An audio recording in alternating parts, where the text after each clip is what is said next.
కాపులు మా సామాజిక వర్గం నుంచి, రెడ్డి సామాజిక వర్గం నుంచి అనేక మంది ముఖ్యమంత్రులు అయ్యారు.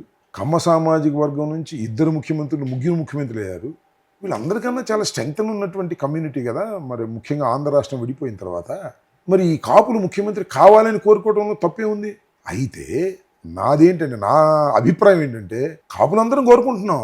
ఎవరు కావాలని కోరుకుంటున్నాం? పవన్ కళ్యాణ్ కావాలని కోరుకుంటున్నారు. అసలు పవన్ కళ్యాణ్కి ఉండాలిగా. పవన్ కళ్యాణ్ గారు నేను ఈ రాష్ట్రానికి ముఖ్యమంత్రి కావాలి అనే కోరిక ఆయనకు ఉండాలి కదా. ఆయనకి లేదే. 15 సంవత్సరాల పాటు కూడా చంద్రబాబు నాయుడు గారే ముఖ్యమంత్రిగా ఉండాలని ఆయన కోరుకుంటున్నానని చెబుతున్నాడు కదా. ఏంటి దీని ఉద్దేశం ఏంటి? దాన్ని కాపులు ఆలోచించుకోవాలి. నేను చెప్తే ఏదో రెచ్చగొట్టినట్టుగా ఉండొచ్చు, లేదా పవన్ కళ్యాణ్ గారిని తక్కువగా మాట్లాడినట్టు ఉండొచ్చు తప్ప, కాపులు ఈ విషయం మీద ఒక్క క్షణం ఆగి ఆలోచించుకోవాల్సినటువంటి అవసరం ఉంది.